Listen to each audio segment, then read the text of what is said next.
ಶಿವಾಯ ಗುರುವೇ ನಮಃ. ಶ್ರೀಮಾತ್ರೇ ನಮಃ. ಶ್ರೀದೇವಿ ಮಹಾತ್ಮೆ ಪೀಠಿಕಾಧ್ಯಾಯ 15ನೇ ಪದ್ಯ. ಆಸನವ ದಿಕ್ಕುಗಳ ನರಿದೆ ಆಸನದಿ ಕಾಮ್ಯಂತೆ ಓದಲು ವಾಸವಾಹುದು ಫಲವು ಸಂಶಯವಿಲ್ಲ ಇದರಲ್ಲಿ. ವಾಸನಿಹ ಸುಗಂಧ ಪುಷ್ಪಗಳ ಸುಧೂಪ ದೀಪ ವಿಧದಲ್ಲಿ ಈಸು ಪರಿಯಲಿ ದೇವಿ ಮಹಾತ್ಮೆಯನ್ನು ಓದುವುದು. ಈ ದೇವಿ ಮಹಾತ್ಮೆಯನ್ನು ಹೇಗೆ ಓದಬೇಕು ಅಂಥೇಳಿ ಇಲ್ಲಿ ಹೇಳ್ತಕ್ಕಂಥವರಾಗಿದ್ದಾರೆ. ಆಸನಗಳು, ಆಸನ ಅಂದರೆ ಯಾವ ರೀತಿ ಕೂತ್ಕೊಳ್ಬೇಕು, ಏನು ಹಾಸಿಕೊಳ್ಬೇಕು, ಯಾವ ದಿಕ್ಕಿಗೆ ಕೂತರೆ ನಮಗೆ ಭಾಳಷ್ಟು ಒಳ್ಳೆಯದು, ಏನೇನು ಲಾಭ ಸಿಗ್ತದೆ, ಈ ರೀತಿ ಅದರ ಅರ್ಥವನ್ನು ತಿಳಿದುಕೊಂಡು ನೀವು ಆಚರಿಸಿದ್ದೇ ಆದರೆ ನಿಮಗೆ ಫಲ ಖಂಡಿತ ಸಿಗ್ತದೆ ಅಂಥೇಳಿ ಅವಧೂತರು ಈ ಒಂದು ಪದ್ಯದಲ್ಲಿ ಹೇಳಿದ್ದಾರೆ. ಇದು ಸಾಮಾನ್ಯ ಅರ್ಥ. ಈಗ ವಿಶೇಷವಾಗಿ ನೋಡೋದಾದರೆ ಆಸನ ಅಂದರೆ ಏನು? ಆಸನ ಅಂದರೆ ಆಸನ ಸಿದ್ಧಿ ಅಂತ ಕೆಲವರು ಕರೀತಾರೆ. ಆಸನ ಸಿದ್ಧಿ ಅಂದರೆ ನಾವು ಕೂತ್ಕೊಂಡಿದ್ದೀವಿ ಅಂದರೆ ಹಿಂಗೆ ಕದಲಿಲ್ದಂಗೆ ಒಂದೇ ಥರ ಕೂತ್ಕೊತೀವಲ್ಲ, ಅದಕ್ಕೂ ಒಂದು ಆಸನ. ಸಿದ್ಧಾಸನ, ಪದ್ಮಾಸನ, ಈ ಥರ ಅನೇಕ ಆಸನಗಳಿದ್ದಾವೆ. ಯೋಗಾಭ್ಯಾಸಗಳಲ್ಲಿ ತಿಳಿತಾರೆ. ಇಲ್ಲಿ ನಾವು ಯಾವ ಆಸನ ತೆಗೆದುಕೊಳ್ಬೇಕಂದ್ರೆ ಇಲ್ಲಿ ಎರಡು ಆಸನಗಳು ಒಂದನೇ ಆಸನ ಅಂದರೆ ನಾವು ಹಾಸಿಕೊಳ್ತಕ್ಕಂಥದ್ದು. ಹಾಸಿಗೆ ಏನಿರ್ತದಲ್ಲ, ನಾವು ಪೂಜೆ ಕೂತ್ಕೊಳ್ಳೋಕೆ ಕಂಬಳಿ ಅಥವಾ ಏನು ಒಂದು ಜಮಖಾನ ಏನು ಕೂತ್ಕೊಳ್ತೀವಿ ಹಾಕ್ಕೊಂಡು, ಅದಕ್ಕೆ ಆಸನ ಅಂತೀವಿ. ಈ ಆಸನ ಯಾವ ರೀತಿ ಕಲರ್ ಇದ್ದರೆ ಏನು ನಮಗೆ ಬೆನಿಫಿಟ್ ಆಗುತ್ತೆ, ಏನು ಲಾಭ ಆಗುತ್ತೆ? ಒಂದು ಶುದ್ಧ ಬಿಳಿಯ ಇರ್ತಕ್ಕಂತಹ ಒಂದು ಕಂಬಳಿಯನ್ನು ನಾವು ಉಪಯೋಗ ಮಾಡಿದರೆ ನಮಗೆ ಶಾಂತಿ ಮತ್ತು ಒಂದು ಪೂಜೆ, ಒಂದು ಕಾರ್ಯಗಳಿಗೆ ಶಾಂತಿ, ಮನಸ್ಸು ಸಮಾಧಾನ, ಇವೆಲ್ಲವಕ್ಕೂ ಕೂಡ ನಾವು ಬಿಳಿ ಕಂಬಳಿಯನ್ನು ಉಪಯೋಗ ಮಾಡಬೇಕು. ಶಾಂತಿ ಸಮಾಧಾನ ಬೇಕು ಅಂದರೆ. ಇನ್ನು ಕೆಲವರು ವಶೀಕರಣ ಬೇಕು, ನಮಗೆ ಏನೋ ಒಂದು ವಶೀಕರಣ ಆಗಬೇಕು, ಇಂಥದ್ದಿದ್ದರೆ ಕೆಂಪುದು ವಶೀಕರಣಕ್ಕೆ ಸಿದ್ಧಿ ಆಗ್ತದೆ, ಕೆಂಪು ಬಟ್ಟೆ ಹಾಸ್ಕೊಳ್ಬೇಕು. ಮತ್ತು ಇನ್ನೊಂದು ಭೂತ ಉಚ್ಚಾಟನೆ ಮಾಡಬೇಕು, ಈ ವೈರಿ ನಾಶ ಆಗಬೇಕು, ವೈರಿಗಳು ಈ ಥರ ಏನಾರ ಅಪೇಕ್ಷೆ ಇದ್ದರೆ ಕರಿಯ ಒಂದು ಬಣ್ಣದ ಆಸನವನ್ನು ಹಾಸಿಕೊಳ್ಬೇಕು. ಮತ್ತು ಇನ್ನೂ ವಿಶೇಷವಾದ ಇದ್ದಾವೆ. ಜಿಂಕೆ ಚರ್ಮ ನೋಡಿರ್ತೀವಿ. ಜಿಂಕೆ ಚರ್ಮವನ್ನು ಹಾಸಿಕೊಂಡು ಅದರ ಮೇಲೆ ಕೂತ್ಕೊಂಡ್ರೆ ಏನಾಗುತ್ತೆ? ಸಮ್ಯಕ್ ಜ್ಞಾನ ಉಂಟಾಗುತ್ತೆ, ಜ್ಞಾನ ನಮಗೆ ಅಭಿವೃದ್ಧಿ ಆಗುತ್ತೆ. ಇನ್ನೊಂದು ಮುಂದಿನ ಒಂದು ವಿಚಾರದಲ್ಲಿ ನೋಡಿದರೆ ಇದರಲ್ಲಿ ಹೇಳಿದರೆ ಆಸನ ಹುಲಿಯ ಚರ್ಮದ ಮೇಲೆ ನಾವು ಮಹಾತ್ಮರಲ್ಲಿ ನೋಡ್ತೀವಿ, ಸಿದ್ಧಾರೂಢರು ನಾವು ಹುಲಿಯ ಚರ್ಮದ ಮೇಲೆ ಕೂತ್ಕೊಂಡಿರೋದು ಆ ಥರ ನೋಡ್ತೀವಿ. ಅದು ಜೀವನ್ಮುಕ್ತಿ ಹೇತು. ಹೀಗೆ ಆಸನಗಳಲ್ಲಿ ಒಂದು ಪದ್ಧತಿ ಇದೆ. ಇದು ಪ್ರಾಣಹಿಂಸೆಗೆ ಮತ್ತು ಇದು ಪ್ರಾಣಹಿಂಸೆಗೆ ಪ್ರಚೋದನೆ ಮಾಡ್ತದಲ್ಲ ಅಂತ ಈ ಕಲ್ಪನೆ ಬರ್ತದೆ ಸಹಜ. ಎಲ್ಲಿಯೂ ಕೂಡ ನಮ್ಮ ಒಂದು ಭಾರತೀಯ ಸನಾತನ ಶಾಸ್ತ್ರಗಳಲ್ಲಿ ಜೀವಂತ ಇರ್ತಕ್ಕಂತಹ ಒಂದು ಪ್ರಾಣಿಯನ್ನು ಕೊಂದು ಅದರ ಚರ್ಮವನ್ನು ಅದನ್ನು ಉಪಯೋಗ ಮಾಡೋಂಥ ಎಲ್ಲಿ ಉಲ್ಲೇಖ ಇಲ್ಲ. ಈಗಿನ ಇತ್ತೀಚೆಗೆ ಆದ ರೀತಿ ಮಾಡಿ ಅವನ್ನ ಭೇಟಿಯಾಗಿ ಮಾಡ್ತಾಯಿದ್ದಾರೆ. ಮೊದಲು ಸಹಜವಾಗಿ ಯಾವಾಗ ಅವು ದೇಹ ಬಿಡ್ತೋ ಅದನ್ನು ನೋಡಿ ಅಂಥ ಸಂದರ್ಭದಲ್ಲಿ ಅದನ್ನು ಉಪಯೋಗ ಮಾಡಲಿಕ್ಕೆ ಹೇಳಿದ್ದಾರೆ ವಿನಃ ಯಾವುದೇ ಕಾರಣಕ್ಕೂ ಜೀವಂತ ಇರ್ತಕ್ಕಂಥ ಒಂದು ಪ್ರಾಣಿಯನ್ನು ಹಿಂಸಿಸಿ ಮಾಡ್ತಕ್ಕಂಥದ್ದು ಎಲ್ಲೂ ಇಲ್ಲ. ಆ ಥರ ಮಾಡೋದು ಮಹಾ ತಪ್ಪು. ಆ ಥರ ಮಾಡಿದರೆ ಈ ಲಾಭ ಬರುತ್ತೆ, ಮೋಕ್ಷ ಸಿಗುತ್ತೆ, ಜೀವನ್ಮುಕ್ತಿ ಸಿಗುತ್ತೆ ಅಂತ ಹುಲಿನ ಸಂಹಾರ ಮಾಡಿ ಅದನ್ನೇನಾದ್ರು ಹಾಸ್ಕೊಂಡ್ರೆ ನಿಜವಾಗಲೂ ಮೋಕ್ಷ ಸಿಗಲ್ಲ, ಇನ್ನು ನರಕಕ್ಕೆ ಹೋಗಬೇಕಾಗತ್ತೆ, ಖಂಡಿತವಾಗಿ ನರಕಕ್ಕೆ ಹೋಗಬೇಕಾಗತ್ತೆ. ಇದು ಒಂದು ಎಚ್ಚರ ಇರಬೇಕು. ಮುಂದೆ ಆಸನಗಳು ಅಂದರೆ ಇನ್ನು ಪದ್ಮಾಸನ ಇದೆ, ಸಿದ್ಧಾಸನ ಇದೆ, ಮತ್ತು ಸುಖಾಸನ ಹೀಗಿದೆ. ಪದ್ಮಾಸನ ಅಂದರೆ ಎರಡು ಕಾಲಿಗೆ, ಒಂದು ಕಾಲು ಬಲಗಡೆಗೆ ಒಂದು ಕಾಲು ಎಡಗಡೆ, ಕಾಲು ಮೇಲೆ ಕಾಲು ಹಾಕ್ಕೊಂಡು ಕೂತ್ಕೊಳ್ತಾರಲ್ಲ, ಅದು ಪದ್ಮಾಸನ ನೋಡಿರ್ತೀರಿ. ಅದು ಅಷ್ಟಾಗಲಿಲ್ಲ, ನಮಗೆ ಕಾಲು ನೈತದೆ ಅಂದರೆ ಅರ್ಧ ಪದ್ಮಾಸನ ಹಾಕ್ಕೊಳ್ಬಹುದು. ಅದರಿಂದ ಒಳ್ಳೆ ಸಾಧನೆ ಆಗುತ್ತೆ. ಇನ್ನು ಏನಾಗುತ್ತೆ? ಸಿದ್ಧಾಸನ, ಅದು ಗುರುಮುಖೇಣ ಕಲಿಬೇಕು ಇವೆಲ್ಲವೂ ಕೂಡ.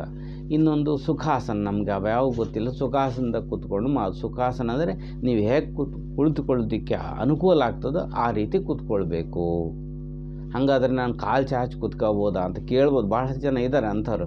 ಕಾಲು ಚಾಚಿ ಯಾವುದೇ ಕಾರಣಕ್ಕೂ ಕೂತ್ಕೊಳ್ಬಾರ್ದು, ಯಾಕಂದರೆ ಅದು ದೋಷ ಆಗ್ತದೆ.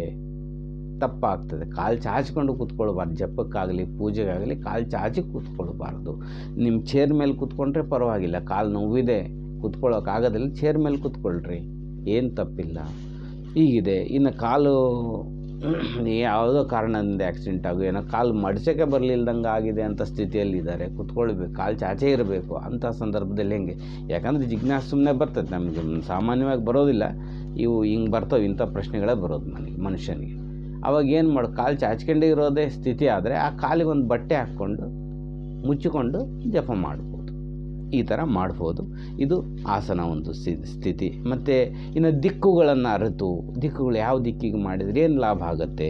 ಪೂರ್ವಕ್ಕೆ ಮಾಡಿದರೆ ದೇವರು ಒಲಿಮೆ ಆಗುತ್ತೆ, ಸರ್ವಸಿದ್ಧಿ ಉಂಟಾಗ್ತದೆ. ಮತ್ತು ಆಗ್ನೇಯಕ್ಕೆ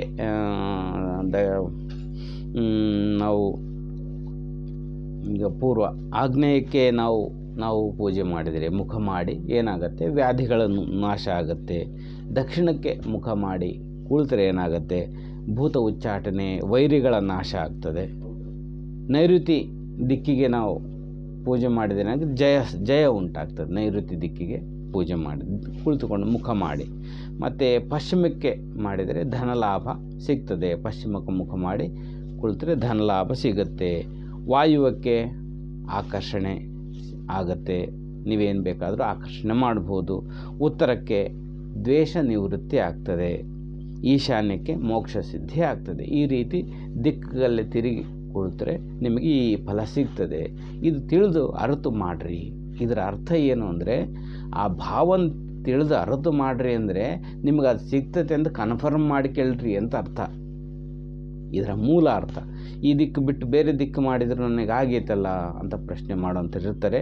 ಇದು ಉದ್ದೇಶ ಏನು ಅಂದರೆ, ಮುಖ್ಯವಾಗಿ ನಮ್ಮ ಮನಸ್ಸು ಒಪ್ಪಬೇಕು. ಮೊದಲು ಮನಸ್ಸಿಗೆ ದಿಟ ಆಗಬೇಕು. ಫಸ್ಟ್ ನಾನೀಗ ಪೂರ್ವ ಕೂತ್ಕೊಂಡಿದ್ದೀನಿ, ನನಗೆ ಸಂಪತ್ತು ಬರ್ತದೆ ಗ್ಯಾರಂಟಿ, ಮುಗೀತು ಅಷ್ಟೇ, ನಿಮಗೆ ಸಂಪತ್ತು ಬಂದುಬಿಡ್ತದೆ. ನಂಬಬೇಕಷ್ಟೇ. ನಂಬಿಕೆ ಈ ಮನಸ್ಸನ್ನು ಏನಿರಲ್ಲ ಅದು ಬಹಳಷ್ಟು ನಾಟಕ ಮಾಡ್ತದೆ, ಓಡಾಡ್ತದೆ, ಏನೇನೋ ಮಾಡ್ತದೆ. ಆ ಮನಸ್ಸನ್ನು ಒಂದು ಕುಂದಿಸ್ಲಿಕ್ಕೆ, ಒಂದು ಕಡೆ ಹಿಡಿದು ಕೂರಿಸ್ಲಿಕ್ಕೆ ಇಷ್ಟೆಲ್ಲ ತಂತ್ರಗಳನ್ನು ಅವರು ಆವಾಗಲೂ ಬಳಸಿದ್ದಾರೆ. ಈ ಮನಸ್ಸಿಗೆ ಬೇಕಾಗಿರೋವೆಲ್ಲವು. ಇಲ್ಲ ಅಂದರೆ ಭಗವಂತ ಸರ್ವತೋಮುಖ. ಕೆಲವ್ರು ಕೇಳ್ತಾರೆ, ಈ ದಿಕ್ಕಿಗೆ ಮುಖ ಮಾಡಿ ದೇವರು ಕೂಡಿದೆ, ನಮ್ಮದು ಈ ಕಡೆ ಇಡ್ಬೋದಾ ದೇವರು, ಆ ಕಡೆ ಮುಖ ಇದೆ, ಈ ಕಡೆ ಇಡ್ಬೋದಾ, ದಕ್ಷಿಣಕ್ಕೆ ಇಡ್ಬೋದಾ, ಪೂರ್ವಕ್ಕೆ ಇಡ್ಬೋದಾ? ದೊಡ್ಡ ಗೊಂದಲ. ಏನೂ ಇಲ್ಲ. ದೇವರು ಸರ್ವತೋಮುಖ, ಯಾವ ಕಡೆಗೆ ಬೇಕಾದರೂ ಇಟ್ಕೊಳ್ಬೋದು, ಏನೂ ತಪ್ಪಿಲ್ಲ. ಈ ಗೊಂದಲದಲ್ಲಿ ಸಿಗಾಕಿ ಈ ಥರ ಕಂಡೀಷನ್ ಹೇಳ್ತಾರೆ, ಕರೆಕ್ಟ್, ಅದು ಇರೋದು ಸರಿ ಇದೆ. ಆದರೆ ಆಗದೇ ಇರ್ತಕ್ಕಂಥ ಸ್ಥಿತಿಯಲ್ಲಿ ಅದನ್ನ ಅದೇ ರೀತಿ ಮಾಡ್ತಕ್ಕಂಥದ್ದು ತಪ್ಪು. ಇನ್ನು ಕೆಲವ್ರ ಕಡೆ ನಾನು ದೇವಸ್ಥಾನಗಳನ್ನ ಉತ್ತರಕ್ಕೆ ನಾವು ಮುಖ ಮಾಡಿ ಮಾಡೋದು ನಮ್ಮ ಮೊದಲಿಂದ ಹಾಗೆ ಮಾಡ್ಕೊಂಡು ಬಂದಿದ್ದಾರೆ. ಈಗ ಚೇಂಜ್ ಮಾಡೋದಿಲ್ಲ. ಉತ್ತರಕ್ಕೆ ಹಿಂಗೆ ಮುಖ ಕೂತ್ಕೊಂಡ್ರೆ ಪಕ್ಕಕ್ಕೆ ಎದುರಿಗೆ ಕೂತ್ಕೊಳ್ಳೋಕೆ ಪ್ಲೇಸ್ ಸ್ಥಳ ಇರೋದಿಲ್ಲ, ಪಕ್ಕಕ್ಕೆ ಹೊಂದಿಸಿರ್ತಾರೆ ಕೇಳೋರಿಗೆ. ಈ ಕಡೆ ಮುಖ ಮಾಡ್ಕೊಂಡು ಈ ಕಡೆ ತಿರುಗಿ ಹೇಳ್ಬೇಕು. ಹೇಳೋನ್ ಕುತ್ತಿಗೆ ಏನಾಗಬೇಕು? ಕೇಳೋನ್ಗಾರ ಇಂಟ್ರೆಸ್ಟ್ ಬರ್ತದೆ ಮುಖ ನೋಡಲಿಕ್ಕೆ. ಫೇಸ್ ಕುಳಿತರೆ ಅವ್ರಿಗೆ ಹೇಳಿದ್ದು ಅರ್ಥ ಆಗುತ್ತೆ, ಇಲ್ಲಾಂದರೆ ಅದು ಅರ್ಥ ಆಗಲ್ಲ. ಕಾಟಾಚಾರಕ್ಕೆ ಮಾಡ್ತಕ್ಕಂಥದ್ದು ಈ ಕಂಡೀಷನ್ಸ್ ಹಿಂಗಿರಬಾರ್ದು. ಅವರು ಸರಳ ಮಾಡ್ಕೊಳ್ಬೇಕು. ಕೂತ್ಕೊಳ್ಳೋದು ಅದಕ್ಕೆ ಸರ್ವವೂ ಸರ್ವ ದಿಕ್ಕುಗಳು ಭಗವಂತನ ಸ್ವರೂಪನೇ. ಹೀಗೆ ಭಾವಿಸಿದರೆ ಏನಾಗುತ್ತಂದರೆ, ನಾವು ಯಾವ ಕಡೆ ತಿರುಗಿ ಮಾಡಿದರೂ ಎಲ್ಲ ಫಲಗಳು ಸಿಗ್ತವೆ, ಏನು ತೊಂದರೆ ಇಲ್ಲ. ಸಿಗ್ತವೆ ಅಂತ ಕನ್ಫರ್ಮ್ ಒಳಗೆ ಮಾಡಿಕೊಳ್ಳ್ರಿ, ಖಂಡಿತ ಆ ಫಲಗಳು ಸಿಗ್ತವೆ. ದಿಕ್ಕುಗಳ ಗೊಂದಲ ಮಾಡಿಕೊಂಡು ಕೂತ್ಕೊಳ್ಳೋದು ಬೇಡ. ನಿಮ್ಗೆ ಅನುಕೂಲ ಇದೆ ಕೂತ್ಕೊಳ್ರಿ, ಅನುಕೂಲ ಇಲ್ಲ ಅಂದರೆ ಯಾವ ದಿಕ್ಕಿಗಾದರೂ ಕೂತ್ಕೊಳ್ರಿ. ನಿಮ್ಗೆ ಅನುಕೂಲ ಇದ್ದಂಗೆ ಕೂತ್ಕೊಳ್ರಿ, ಸುಖಾಸನದಲ್ಲಿ ಕೂತ್ಕೊಳ್ರಿ, ಸಮಾಧಾನದಾಗ ಕೂತ್ಕೊಳ್ರಿ, ಮಾಡಿರಿ. ನಿಮ್ಗೆ ಏನು ಫಲ ಬೇಕಾದರೂ ಸಿಗುತ್ತೆ. ಧರ್ಮಬದ್ಧವಾಗಿರ್ತಕ್ಕಂಥ ಸರ್ವವೂ ಕೂಡ ಸುಲಭವಾಗಿ ಸಿಗ್ತದೆ ಅಂಥೇಳಿ ಇದರ ಪೂರ್ತಿ ಒಂದು ತಾತ್ಪರ್ಯ ಹೀಗಿದೆ. ಕೆಲವು ಕಡೆ ಹಿಂಗಿರ್ತದೆ, ನಾವು ಹೀಗೇ ಮಾಡೋದು ಅಂಥೇಳಿ ಆ ಕಂಡೀಷನ್ಗಳು ಹಾಕ್ಕೊಂಡು ನಾವು ಮೊದಲಿಂದ ಹಿಂಗೆ ಮಾಡ್ಕೊಂಬಂದಿದ್ವಿ. ನಾವು ಚೇಂಜೇ ಮಾಡೋದಿಲ್ಲ, ಹಿಂಗೆ ಇದೇ ಕೂತ್ಕೊಳ್ಳೋಕೆ ಜಾಗ ಇರೋದಿಲ್ಲ. ಆದರೆ ಉತ್ತರ ದಿಕ್ಕಿಗೆ ಕೂತ್ಕೊಳ್ಳೋಕೆ ದಕ್ಷಿಣಕ್ಕೆ ಇರ್ತದೆ. ಹಿಂಗೆ ಪಕ್ಕಕ್ಕೆ ಕೂತ್ಕೊಂಡಿರ್ತದೆ ಜನ, ಕೇಳಬೇಕು, ಹಿಂಗೆ ಹೇಳ್ಬೇಕು. ಅದಲ್ಲ, ಅದು ಹಿಂಗೆ ಮಾಡ್ಕೊಂಬಂದಿದ್ದೀವಿ. ಯಾವುದೋ ಒಂದು ನಿಯಮ ಮೊದಲು ನಾವು ಹಿಂಗೆ ಮಾಡ್ಕೊಂಬಂದೀವಿ ಅಂಥೇಳಿ ನಾವು ಮೊದಲೆಲ್ಲ ಕಾಲಾಗೆ ನಡೆದಿರಿ. ಊರಾಗ ಬಸ್ನಾಗ ಹೋಗಿಲ್ಲ ಅಂತ ಬಸ್ ಹೋಗಕ್ಕೆ ಬಿಟ್ಟಿರ ಏನಾರ? ಲೈಟ್ ಇಲ್ಲ, ಬರೀ ಚಿಮ್ನಿಗೆ ಹಚ್ಕೊಂತಿದ್ವಿ, ದೀಪದ ಹಚ್ಕೊಂತೀವಿ, ಲೈಟ್ ಉಪಯೋಗ ಮಾಡ್ತಾಯಿಲ್ಲ. ಇವೆಲ್ಲವೂ ಬದಲು ಮಾಡ್ಕೊಳಕ್ಕೆ ಬರ್ತದೆ. ಆದರೆ ಈ ಶಾಸ್ತ್ರದ ಬಂದು ಕೂಡಲೇ ನಾವು ದೇವ್ರದ್ದು ಈ ಕಡೆಗೇ ಮಾಡಬೇಕು. ಇವು ಮಾತ್ರ ಅಡ್ಡ ಬರ್ತವೆ. ಜನಕ್ಕೆ ಬರೋಕ್ಕೆ ಮಾತ್ರ ಅವಕಾಶ ಹೆಂಗೆ ಅನುಕೂಲ ಆಗುತ್ತೆ, ಜನಗಳಿಗೆ ಅನುಕೂಲ ಆಗಬೇಕು, ನಮಗೆ ಅನುಕೂಲ ಆಗಬೇಕು, ಎಲ್ಲರಿಗೂ ಅನುಕೂಲ ಆಗಬೇಕು ಅಂತ ಉದ್ದೇಶದಿಂದ ಇಟ್ಟಿರ್ತಾರೆ ಆಗಲಿ, ಬೇರೆ ಉದ್ದೇಶ ಇಲ್ಲ. ಅದನ್ನು ಬಿಟ್ಟು ಒಂದು ಕಂಡೀಷನ್ ನಾವು ಹಿಂಗೆ ಮಾಡಿರೋದು, ನಾವು ಹಿಂಗೆ ಮಾಡೋದು. ಕೆಲವು ದೇವಸ್ಥಾನಗಳನ್ನ ನೋಡ್ತೇನೆ, ಕೆಲವೊಂದು ಕಂಡೀಷನ್ ನಾವು ಹಿಂಗೆ ಇದೇ ಮುಖಕ್ಕೆ ಮಾಡೋಂಗಿಲ್ಲ. ಹಂಗೆ ಹಳೆ ತೆಲಿಗಳು ಅವು ಹಂಗೆ ಇರ್ತಾವೆ. ಅವು ತೆಳುಗಳು ಹಿಂಗೆ ಮೊದಲಿಂದ ಹಂಗೆ ಮಾಡ್ಕೊಂಬಂದ್ರೆ ಹಂಗೆ ಇರ್ತೀವಿ ನಾವು. ಮೊದಲಿಂದ ಚಿಮ್ನಿ ಹಚ್ಕೊಂಬಂದಿರಲ್ಲ, ಈಗ ಯಾಕೆ ಲೈಟ್ ಹಾಕ್ಕೊಂಡಿರಿ, ಲೈಟ್ ಆಫ್ ಮಾಡ್ಕೊಳ್ರಿ, ಎ ಸಿ ಯಾಕೆ ಹಾಕ್ಕೊಂಡಿರಿ, ಎ ಸಿ ಆಫ್ ಮಾಡ್ಕೊಳ್ರಿ, ಅವಾಗ ಮತ್ತೆ ತೆಲಿ ಚುರುಕಂತದ್ದು ಈ ರೀತಿ ಇರ್ತದೆ.